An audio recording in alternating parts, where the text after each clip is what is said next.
जय श्री राम। मैं वसंत रावल आज मैं आपको बताने आया हूं किसी व्यक्ति के जीवन में जब चंद्र ग्रह की महादशा आ जाती है तो कैसा फल देखने को मिलता है। इसके लिए हमें सबसे पहले चंद्र के कारक तत्वों को समझना होगा। चंद्र मन, माता, जल, यात्रा, लक्ष्मी, मन की भावनाएं, संतोष, सुकून, शांति, आनंद, प्रेम, ये सबका कारक चंद्र है। चंद्र की महादशा का फलादेश करते समय हमें पराशर पद्धति के अनुसार कम से कम 5 सूत्रों को ध्यान में रखना होता है। उसमें पहला सूत्र क्या कहता है? पहला सूत्र ये कहता है कि जन्म कुंडली के अंदर चंद्र कारक ग्रह है या मारक ग्रह है, यह देखना बहुत आवश्यक है। एग्जाम्पल के तौर पे कर्क लग्न, वृश्चिक लग्न और मीन लग्न, इन लग्नों की कुंडली के अंदर चंद्र कुंडली का कारक ग्रह, योग कारक ग्रह बनता है। और कर्क, वृश्चिक और मीन लग्न की कुंडली के अंदर चंद्र केंद्र त्रिकोण में बैठा हो, बलवान होकर बैठा हो, तो चंद्र की महादशा के अंदर बहुत अच्छा फल देखने को मिलता है। ठीक उसके अपोजिट जाते हैं। मकर लग्न की कुंडली हो, कुंभ लग्न की कुंडली हो, तो चंद्र उन कुंडलियों के अंदर मारक का काम करता है। और अगर ये चंद्र पाप ग्रहों से दृष्ट हो, पाप ग्रहों से पीड़ित हो, तो बिल्कुल अच्छा फल नहीं देता। और जो बाकी के लग्न हैं उनके अंदर प्लेसमेंट देखना होता है कि चंद्र कौन से स्थान में है, कौन से ग्रह के साथ बैठा है, वो सब देखने के बाद उसका जजमेंट लिया जाता है। दूसरा सूत्र क्या कहता है? जन्म कुंडली के अंदर चंद्र जो भी भाव का स्वामी होगा उस भाव का अच्छा या बुरा फल देखने को मिलेगा। तीसरा सूत्र क्या कहता है? तीसरा सूत्र यह कहता है कि जन्म कुंडली के अंदर चंद्र जो भी भाव के अंदर बैठा होगा उस भाव का अच्छा या बुरा फल देखने को मिलेगा। चौथा सूत्र क्या कहता है? चौथा सूत्र यह कहता है कि चंद्र अपनी 7वीं दृष्टि से जो भी भाव को देखता होगा उस भाव का भी अच्छा या बुरा फल देखने को मिलेगा। और 5वां सूत्र क्या कहता है?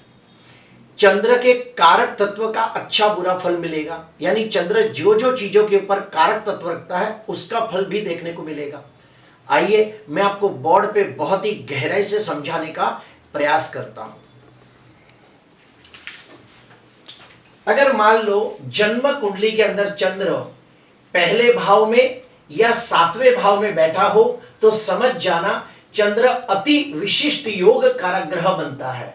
तो चंद्र पहले और 7वें भाव में बैठा हो तो निश्चित तौर पे बहुत बहुत अच्छा फल देखने को मिलता है जब चंद्र की महादशा आती है। तब चंद्र अगर 4थे भाव में बैठा हो तो दिग्बली माना गया है, तो भी चंद्र की महादशा के अंदर बहुत अच्छा फल देखने को मिलेगा। चंद्र अगर दूसरे भाव में हो तो भी बहुत ही बलवान माना जाता है, उच्च के चंद्र का जैसा फल देता है, क्योंकि काल पुरुष की कुंडली के अंदर दूसरे भाव में वृषभ राशि आती है और वहां पे चंद्र उच्च का हो जाता है। तो भले लग्न कोई भी हो, लेकिन अगर चंद्र दूसरे भाव में बैठा हो तो बहुत ही बलवान माना जाता है और चंद्र की महादशा के अंदर बहुत अच्छा फल देखने को मिलता है। चंद्र 4थे भाव में हो तो दिग्बली माना गया है, चंद्र पहले और 7वें भाव में हो तो अति विशिष्ट योग कारक ग्रह माना गया है। तो निश्चित तौर पे चंद्र की महादशा के अंदर अच्छा फल देखने को मिलता है। ठीक उसी प्रकार चंद्र और गुरु की अंशात्मक युति केंद्र में या त्रिकोण में होती हो तो गज केसरी योग नाम का राजयोग बनता है, तो भी चंद्र की महादशा के अंदर बहुत अच्छा फल देखने को मिलता है।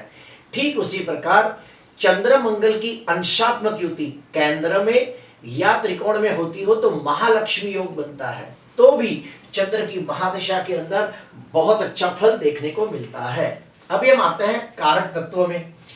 चंद्र मन का कारक है। जब भी चंद्र की महादशा आती है और अगर कुंडली के अंदर चंद्र स्वगृही हो, मित्र क्षेत्री हो, उच्च का हो, केंद्र में या त्रिकोण में बैठा हो, बलवान होता हो, तो चंद्र की महादशा के अंदर व्यक्ति अपने मन की सारी इच्छाएं पूरी करने का उत्तम प्रयास करता है। उदाहरण के तौर पे कोई व्यक्ति गीत संगीत नृत्य सीखना चाहता हो तो वो सीखता है। कोई व्यक्ति कोई भी प्रकार की अपने घूमने फिरने की इच्छा हो, अच्छा अच्छा घर खरीदने की इच्छा हो, तो वो सारी इच्छाएं पूरी करने का उत्तम प्रयास करता है। व्यक्ति शांति प्रिय स्वभाव का बनता है। व्यक्ति अपने कार्य क्षेत्र में बेहतरीन बनने का उत्तम प्रयास करता है। और चंद्र की महादशा के अंदर व्यक्ति मन से बहुत ही खुश, आनंदित और संतोषपूर्वक जीवन व्यतीत करता है। अगर जन्म कुंडली के अंदर चंद्र स्वगृही, मित्र क्षेत्री, उच्च का हो, दिग्बली हो, अति विशिष्ट योग कारक हो, कोई राजयोग बनाता हो और चंद्र की महादशा आ जाए तो और एक खास देखने को मिलता है, चंद्र यात्रा का कारक है।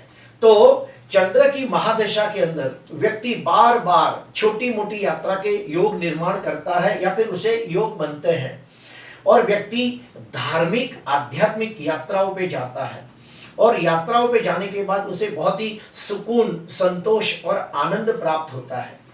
चंद्र की महादशा में व्यक्ति जितनी ज्यादा मुसाफरी करता है, यात्रा तीर्थ यात्रा करता है, उतना ही उसके जीवन में सुख बढ़ता है, आनंद बढ़ता है, उसकी उन्नति प्रगति होती है, उसे मान सम्मान भी प्राप्त होता है। अगर चंद्र कुंडली के अंदर शुभ स्थिति में बलवान हो तो और एक बात मैं बता दूं, चंद्र माता का कारक भी माना गया है। अगर कुंडली के अंदर चंद्र शुभ स्थिति में बलवान हो और चंद्र की महादशा आ जाए तो व्यक्ति अपनी माता के साथ बहुत ही आनंदमय मधुर समय व्यतीत करता है और माता के सानिध्य में रहकर माता का प्रेम प्राप्त करता है। काफी बार ऐसा भी होता है कि माता अपने नाम पे कोई जमीन जायदाद हो तो वो बच्चे के नाम पे कर देती है, तो व्यक्ति को लाभ होता है। व्यक्ति को बिजनेस के अंदर भी बहुत अच्छा फायदा होता है। चंद्र की महादशा के अंदर व्यक्ति की माता के द्वारा व्यक्ति को आर्थिक लाभ होता है। माता के द्वारा जमीन जायदाद, प्रॉपर्टी, दुकान, मकान जैसी चीजें माता के द्वारा उसे प्राप्त होती है। चंद्र लक्ष्मी का भी कारक है। अगर कुंडली के अंदर चंद्र शुभ स्थिति में बलवान हो तो चंद्र की महादशा के अंदर व्यक्ति को नौकरी के अंदर इंक्रीमेंट प्राप्त होता है, प्रमोशन प्राप्त होता है। व्यक्ति व्यापार करता हो तो व्यापार के अंदर उसकी बहुत ही उन्नति, प्रगति, विकास होता है। व्यापार को नए आयाम तक लेके जाता है और व्यापार के अंदर लोग उसे मान सम्मान की नजरों से देखते हैं। चंद्र कल्पनाओं का भी कारक है। अगर कुंडली के अंदर चंद्र शुभ स्थिति में बलवान हो और चंद्र की महादशा आ जाए तो व्यक्ति कोई कलाकार के अंदर कोई कला सीखता हो तो कला के अंदर वो निपुणता प्राप्त करता है और व्यक्ति अपनी कला के द्वारा प्रसिद्धि भी प्राप्त करता है। जैसे कि किसी ने गीत संगीत नृत्य का कोई कला सीखा हो, कोई वाजिंत्र वादक हो, कोई व्यक्ति ने लेखन कार्य किया हो, कवि, लेखक, कॉमेडियन, गजलकार, शेरो शायरी, कवाली, फिलोसॉफी जैसा कोई काम करता हो तो उसे अपनी कला के द्वारा, अपनी कला में निपुणता के वजह से समाज के अंदर मान सम्मान भी प्राप्त होता है। अभी हम जाते हैं ठीक उल्टा। अगर किसी व्यक्ति की जन्म कुंडली के अंदर चंद्र नीच राशि में निर्बल हो तो, अगर किसी व्यक्ति की जन्म कुंडली के अंदर चंद्र 6वें, 8वें, 12वें भाव में, त्रिक भाव में बैठा हो तो अच्छा फल नहीं देगा। किसी व्यक्ति की जन्म कुंडली के अंदर चंद्र शनि की अंशात्मक युति, विष योग नाम का अशुभ योग निर्माण करता हो तो, किसी व्यक्ति की कुंडली के अंदर चंद्र राहु की अंशात्मक युति, चंद्र ग्रहण योग निर्माण करती हो तो चंद्र की महादशा के अंदर बिल्कुल अच्छा फल देखने को नहीं मिलता। क्या अच्छा फल देखने को नहीं मिलता? तो सुनो, चंद्र की महादशा के अंदर व्यक्ति के माता की तबीयत खराब रहने लगती है या फिर माता से दूर जाने का योग बनता है। चंद्र की महादशा के अंदर व्यक्ति मानसिक दृष्टि से बहुत ही हताश, उदास, निराश हो जाता है, बहुत ही जल्दी डिप्रेशन में चला जाता है, एंजाइटी जैसी बीमारियां हो सकती है। अगर कुंडली के अंदर चंद्र नीच का हो, 6वें, 8वें, 12वें भाव में बैठा हो, चंद्र पाप ग्रहों से दृष्ट, पाप ग्रहों से पीड़ित होता हो, कोई अशुभ योग निर्माण करता हो तो व्यक्ति को यात्रा, तीर्थ यात्रा या फिर लंबी मुसाफरी के अंदर बहुत सारी तकलीफें आती है या फिर वो यात्रा कर ही नहीं पाता या फिर यात्रा के दरमियान कोई ना कोई विघ्न आता है।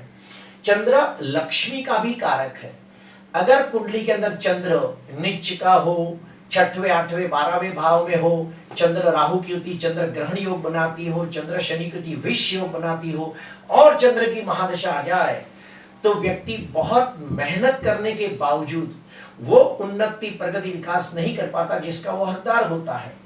व्यक्ति कैश बैलेंस, बैंक बैलेंस भी जमा नहीं कर पाता। व्यक्ति कोई कला सीखना चाहता हो तो भी कला के अंदर वो कंसंट्रेशन नहीं कर पाता, वो फोकस नहीं कर पाता। तो अगर चंद्र कमजोर हो और चंद्र की महादशा आ जाए तो उसे कौन से उपाय करने चाहिए? तो उसका पहला उपाय मैं आपको बता देता हूं कि चंद्र की महादशा के अंदर पहले हमें देखना होता है कारक है कि मारक है। मान लो चंद्र लग्नेश, पंचमेश, भाग्येश होकर बैठा हो, ये 3 भाव का स्वामी हो, तो चंद्र का रत्न मोती धारण कर सकते हैं। लेकिन शर्त यह है कि चंद्र नीच का न हो और छठवें, आठवें, 12वें भाव में न हो तो ही मोती धारण करना चाहिए। चंद्र शिव जी के सर पे बैठा है तो इसलिए महामृत्युंजय के मंत्र जाप करने से भी चंद्र ग्रह की अशुभ फल की ताकत कम हो जाती है। सोमवार का व्रत करना चाहिए। ओम ह्रीम चंद्राय नमः, ओम ह्रीम चंद्राय नमः, यह मंत्र का रोज 108 जाप करना चाहिए। दूध और पानी को मिलाकर सोमवार के दिन शिव मंदिर जाकर शिव जी के ऊपर रुद्राभिषेक करना चाहिए। अभिषेक करते समय आप शिव जी के कई अलग अलग प्रकार के स्तोत्र का पठन कर सकते हैं, जैसे कि लिंगाष्टकम, बिल्वाष्टकम, शिवाष्टकम, तांडव स्तोत्रम, मानस स्तोत्रम, ऐसे सब स्तोत्र का पठन करते हुए आप शिव जी का अभिषेक कर सकते हो। अगर कुंडली के अंदर चंद्र कुंडली का मारक ग्रह बनता हो और अगर जो खराब स्थिति में हो तो आपको चंद्र का रत्न गलती से भी मोती धारण नहीं करना चाहिए, बल्कि चंद्र से लगती चीजों का दान करना चाहिए, जैसे कि पानी, उसके बाद आइसक्रीम, कोल्ड ड्रिंक, ऐसी सब चीजों का दान कर सकते हो। अभी हम और एक स्टेप अंदर जाते हैं कि चंद्र की महादशा के अंदर जो अंतरदशा आती है उसमें कैसा फल मिलता है। तो बहुत ही आसान फॉर्मूला मैं आपको बता देता हूं। चंद्र के जो भी मित्र ग्रह होंगे, जब उनकी महादशा अंतरदशा आएगी तो अच्छा फल मिलेगा। फिर से कहूंगा, चंद्र की 10 साल की महादशा होती है, उसके अंदर सारे ग्रहों की अंतरदशा आती है स्टेप बाय स्टेप। यानी चंद्र के अंदर पहले चंद्र की अंतरदशा आएगी, फिर मंगल, फिर राहु, गुरु, शनि, बुध, केतु, शुक्र, सूर्य, इस प्रकार से सभी ग्रहों की अंतरदशा आएगी। लेकिन कौन सी अंतरदशा अच्छी जाएगी, कौन सी बुरी जाएगी, इसके लिए भी 2 चीजों का ध्यान रखना होता है। पहला, चंद्र के जो भी मित्र ग्रह है, जैसे कि मंगल है, गुरु है, ये सब उसके मित्र है, सूर्य है, तो चंद्र की महादशा के अंदर जब भी चंद्र की अंतरदशा आएगी, मंगल की अंतरदशा आएगी, गुरु की अंतरदशा आएगी, सूर्य की अंतरदशा आएगी, तो उसमें निश्चित तौर पे बहुत अच्छा फल देखने को मिलता है, क्योंकि ये सब आपके मित्र है। और जो जो चंद्र के शत्रु है उनकी अंतरदशा में अच्छा फल देखने को नहीं मिलेगा। अभी चंद्र के शत्रु कौन है? तो सबसे पहले राहु, फिर शनि, केतु, शुक्र, ये सब चंद्र के शत्रु हैं, तो इनकी अंतरदशा में फल अच्छा देखने को नहीं मिलेगा। दूसरा नियम ये कहता है कि ये सब ग्रह शुभ स्थिति में हो तो अच्छा फल दे सकते हैं, अगर ये सारे ग्रह बुरी स्थिति में हो तो अच्छा फल ना देंगे, ये भी ध्यान देना है। और एक मैं आपको बात बताना चाहता हूं, आज से 5 साल पहले मैंने हर लग्न के अंदर चंद्र की महादशा का फल कैसा मिलेगा उसके भी वीडियो बनाए हैं, आज से 5 साल पहले। जैसे कि मेष लग्न में चंद्र की महादशा का फल, लेक्चर नंबर है 338। वृषभ लग्न में चंद्र की महादशा का फल, लेक्चर नंबर है 349। मिथुन लग्न में चंद्र की महादशा का फल, लेक्चर नंबर है 362। कर्क लग्न की कुंडली के अंदर चंद्र की महादशा का फल, लेक्चर नंबर है 373। सिंह लग्न में चंद्र की महादशा का फल, लेक्चर नंबर 384। कन्या लग्न में चंद्र की महादशा का फल, लेक्चर नंबर है 395। तुला लग्न के अंदर चंद्र की महादशा का फल, लेक्चर नंबर है 409। वृश्चिक लग्न में चंद्र की महादशा का फल, लेक्चर नंबर है 419। धनु लग्न की कुंडली के अंदर चंद्र की महादशा का फल, लेक्चर नंबर है 429। मकर लग्न की कुंडली के अंदर, क्योंकि ये दोनों में मारक बनता है, मकर लग्न की कुंडली के अंदर चंद्र की महादशा का फल, लेक्चर नंबर है 439। कुंभ लग्न में चंद्र की महादशा का फल लेक्चर नंबर है 449। और आखिरी है मीन लग्न में चंद्र की महादशा है जिसका लेक्चर नंबर है 459। ये सब लेक्चरों को देख के आप चंद्र की महादशा का बहुत गहन तरह से फल देख सकते हो, क्योंकि आपका लग्न कोई भी हो सकता है। आपका जो भी लग्न होगा उसके अंदर चंद्र की महादशा का फल कैसा मिलेगा, अगर वो जानना है तो इन लेक्चरों को अवश्य देखें। प्रिय दर्शकों, चंद्र मन का कारक है। चंद्र मन, माता, यात्रा, कल्पना, ये सभी का कारक है। चंद्र एक बहुत ही शुभ ग्रह माना गया है और चंद्र हर 2.25 दिन के अंदर अपनी राशि बदलता है। चंद्र की महादशा 10 वर्ष के लिए आती है। अगर कुंडली के अंदर चंद्र स्वगृही हो, मित्र क्षेत्रीय हो, उच्चिका हो, चंद्र गुरु के साथ गजकेसरी योग बनाता हो, चंद्र मंगल की युति लक्ष्मी योग बनाती हो, चंद्र कुंडली का कारक ग्रह बन के शुभ स्थिति में बलवान हो, तो चंद्र की महादशा के अंदर निश्चित तौर पे बहुत बहुत अच्छा फल देखने को मिलता है। ठीक इसके अपोजिट जाते हैं। अगर चंद्र कुंडली का मारक ग्रह बनकर बैठा हो, जैसे मकर लग्न और कुंभ लग्न में होता है, चंद्र नीच राशि में निर्बल हो, 6वें, 8वें, 12वें भाव में बैठा हो, चंद्र शनि के साथ विष योग बनाता हो, चंद्र राहु के साथ चंद्र ग्रहण योग बनाता हो और चंद्र की महादशा आ जाए तो व्यक्ति मानसिक दृष्टि से बहुत परेशान हो जाता है। मेहनत के हिसाब से, बुद्धि के हिसाब से उसकी उन्नति, प्रगति, विकास नहीं होता। वो चाह कर भी कैश बैलेंस, बैंक बैलेंस जमा नहीं कर पाता। उसकी माता की तबीयत खराब होने लगती है, उसको माता से दूर जाने के योग बनते हैं। व्यक्ति मानसिक दृष्टि से बहुत ही अपसेट, परेशान, उदास, हताश, निराश हो जाता है, एंग्जाइटी में चला जाता है। काफ़ी बार डॉक्टरों की दवाइयाँ भी खानी पड़ती है। चंद्र की महादशा अगर जो खराब हो तो मैंने उपाय बताए हैं, वो आप अवश्य करना, इससे बहुत लाभ होगा। प्रिय दर्शकों, आज के लिए बस इतना ही। आपको अच्छा लगा हो तो ज़रूर लाइक करना, सब्सक्राइब करना। नमस्कार।